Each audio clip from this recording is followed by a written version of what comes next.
Good afternoon, ladies and gentlemen. Thanks for joining us. This is Daniel Estulin, and welcome to our Estulin.media English channel. As you know, we've been off there for a while. We've been demonetized by YouTube shortly before the elections for obvious reasons, because we don't follow the rules of the game imposed by the global elite. But we do have a lot of requests, and we do have a lot of people who follow us in the English-speaking world. So I'm going to make a concerted effort to do about 4 or 5 short episodes, 15, maybe 10, 15 minutes every single day, trying to explain and make sense of some of the things that are going on. I guess the key point today is what's happening in the Middle East, especially if we extrapolate it to not so distant future. You have to understand that what we're seeing in Syria, this is in the end, this is just the beginning. Actually, it's not even the beginning, it's the beginning of the beginning.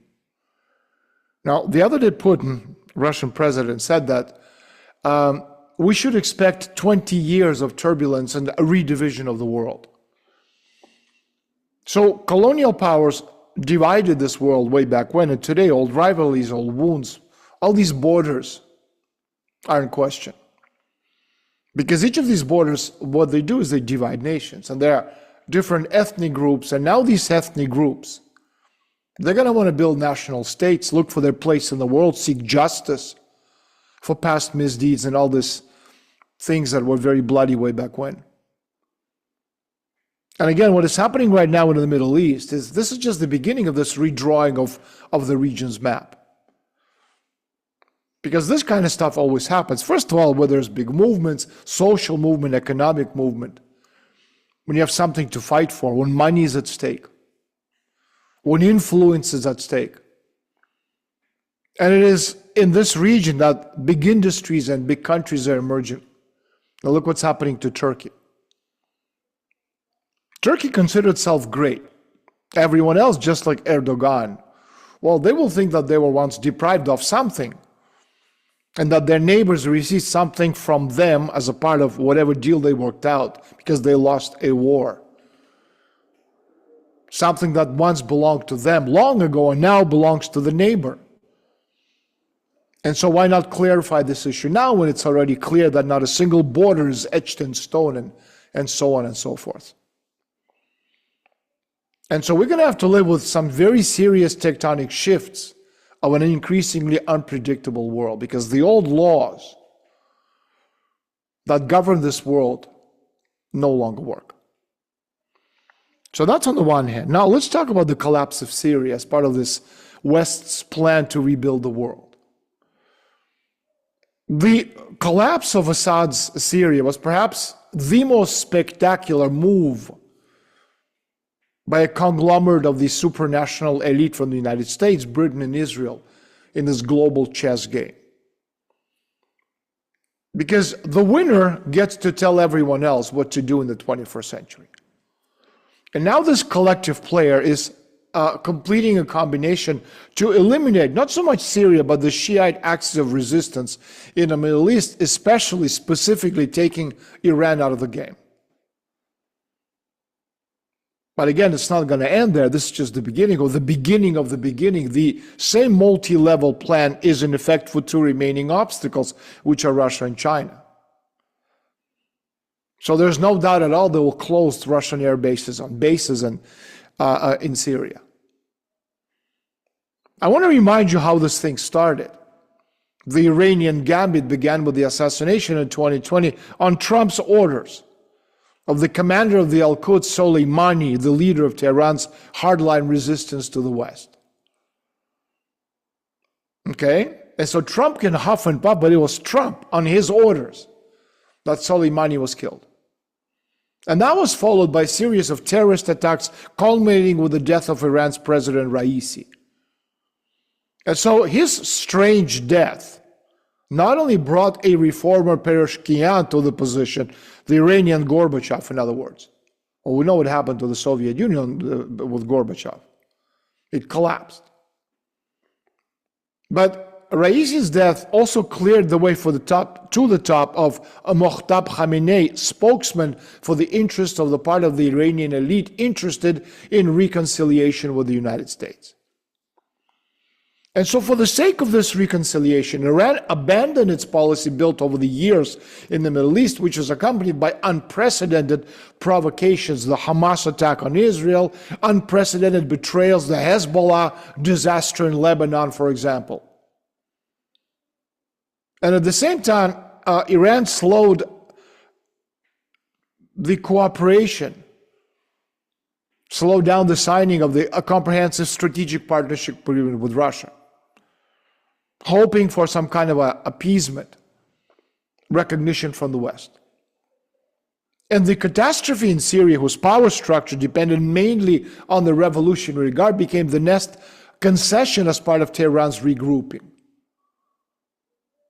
But I'd say, strategic concession leading to tectonic shifts in the vastness of Eurasia, from Arabia to Xinjiang in China, or the Uyghurs are, from Yemen to the Volga. This is a vast space that's going to be redrawn and redefined.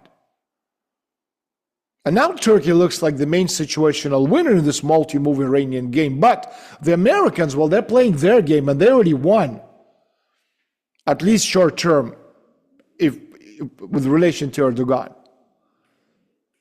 Because Kurdish commander in Syria, Mazlum Kobani, was invited to Trump's inauguration. That's a direct slap in Erdogan's face. And by the way, the people who came to power in Syria, there are many different groups. They're the pro-Turkish groups, they're Al-Qaeda groups, they're such rabid Islamists, they're the Kurds. And they all hate each other. I'm not going to say they don't like each other, they dislike each other. They outrightly hate each other. And in fact, the pro-Turks are already fighting the Kurds. But this situation itself is caused by an absolutely objective economic process. This economic model, today's model, we don't even need to go to the 1940s to the Bretton Woods model. We're talking about the model which emerged in the late 1980s and has simply spread all over the world over the past 25 or 30 years or so. It no longer pays for itself. In other words, you can't expand it further. You can no longer live at somebody else's expense because the model no longer works. And this is the real reason behind all this posturing, all this grandstanding, the political shenanigans, the economic thing. That's the real thing. And then, of course, we have the Central Asian jihadist resource. It's a trump card. It has proven very useful and effective in Syria. And again, it's ready to be used in other parts of the world. You have other targets. You have Iran, you have the Chinese Xinjiang, and of course, you have the Central Asia itself with an eye on Russia, where sleeper cells of Islamists are waiting in the wings. And thus, the fall of Syria, where the Islamic factor has been suppressed for the past decade, directly leads to the opening of new hot fronts on Russia's southern border. And the reason it's been suppressed for the past decade, because in Syria, Russia had Wagner. And with Prigozhin's death in 2023, well, we no longer have Wagner. And we have no one to take their place. And so the weakening of Iran, the withdrawal of Russia from the Middle East, what's changing the balance of power in the Arab world. It's a domino effect, please understand that. And so now the Gulf monarchies may now review their relations with Moscow, which could lead to a break in Riyadh's course towards accession to the BRICS, the closure of an important window for parallel imports, which Russia has been using through United Arab Emirates. And to add, we can also add the cooling of relations between Russia and Saudi Arabia, which also threatens the OPEC Plus agreement. And not to mention the fact that the United States may again try to use Reagan's trick of the 1980s, in other words, organizing a collapse of oil prices in order to collapse the budget revenue of the Russian Federation. But in general, you see, the loss of a foothold in the Middle East drastically reduces the variability of Russian action through the global South. That's important because in the global South, what still works is direct demonstration of force. They respect you if you're strong. And so this already threatens to break the entire structure that has allowed Russia to bypass Western sanctions for the past 3 years. And let's not forget the concept of BRICS and the very idea of this multipolar world, which is an idiocy as itself, free from the diktats of the West. Well, that's now being called into question. Nobody's talking about BRICS anymore. And all these blows from the enemy, militarily, economically, diplomatically, they will be accompanied by, a carrot and a stick scenario, leading, towards freezing of the conflict, compromise, and so on and so forth. If we compromise or freeze the Ukrainian conflict, in 4 years, Russia ceases to exist. And if you don't believe me, look at Syria again. And not only in Ukraine, but also in the general Eurasian aspect, Russia is being pushed out. And as Tucker Carlson said, from China's sphere of influence into Western arms. The question is, do we want to be embraced by the West, whom we cannot trust, or by China, whom we shouldn't trust? And so this complete elimination of Iran from the game, the chaos of the Arab world, the destabilization of Russia's underbelly, the imposition of war on several fronts, and finally the breaking of the link between Moscow and Beijing, this is the game plan of Russia's enemy, the end of which will be the destruction of all resistance to the West's rules-based order.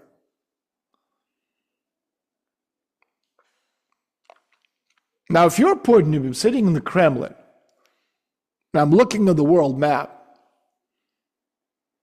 it's not a pretty sight. Russia's situation on the world stage is very, very complicated. Russia's Far East is collapsing. The point is not that China is taking it over, it's taking it over. Now, China is not interested in acquiring the space itself, but in subordinating Russia to its policies. In other words, in turning Russia into China's lackey.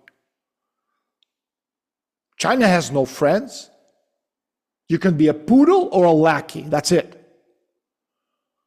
And so the war in Ukraine and sanctions, they're forcing Russia to slowly give in to China in these areas that are important to China. And the Chinese, needless to say, are taking advantage of it in spades. Now, if you expand it and if you look at other parts of our near abroad, it's not difficult to see that Tokayev, the president of Kazakhstan, is also pursuing the policy that Poroshenko, when he was president of Ukraine, pursued in Ukraine. Now, Tokayev is not going to break with Russia, just as Poroshenko was not going to do this. But then after Poroshenko came a Zelensky. And after Tokayev, there will be a president who will clearly take an anti-Russian position. Not to mention the fact that frictions with Kazakhstan will immediately, and are in fact already spreading to Kyrgyzstan and other territories of Central Asia. These are former Soviet republics. Now, unlike Central Asia, we have already lost Transcaucasia. It may not be forever, but Azerbaijan, for example, is already on Turkish sides. Pashinyan's Armenia is moving away from us by leaps and bounds. It's already part of British Empire or sphere of influence. Relations with Georgia were never all that good. And now in Georgia, we have also the Maidan. In Abkhazia, you have another Maidan have emerged at the same time. So Transcaucasia, that's another weakness of Russia. And now we have Syria. Now we can see the Turkish imprint is visible in Abkhazia and also in Syria. And while Russia was immersed in the fight in Ukraine, Turkey clearly defined its own macro region. Because Turkey, they have an ideology, something that Russia does not. And so Syria, in terms of resources and geographical location, is a means of acquisition for Turkey. Now, again, Syria is a very poor country.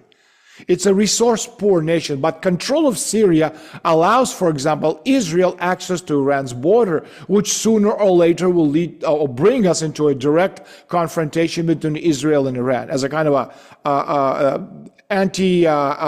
first initial step to what could become World War III. And so Assad's downfall will absolutely weaken Russia's influence in the Middle East, and most importantly, Moscow will lose the vital airfield base in Tartars. for its operations in Africa, where very serious developments are taking place in connection with the destruction or dismantling of the French-speaking area, such as Mali, Burkina Faso, and Niger. If we can't get there, if we can't fly there, we have no influence there. In other words, we'll lose Africa. And so the situation in Syria, again, this is a domino effect, has dramatically complicated the foreign policy situation. And now Russia is also interested in ending the war in Ukraine as soon as possible. But it can never be too soon, and it can never be on somebody else's terms. Now, all that said, everyone in the entire world is facing an extremely difficult choice or choices. Because everyone on the world stage is running out of time and needs to quickly resolve, for example, the Ukrainian problem, and not only the Ukrainian problem. The United States have their own internal problem. You have two countries divided, one country divided into two countries. You have the red states and you have the blue states, and they hate each other. And these blue and red states form part of the United States of America for now.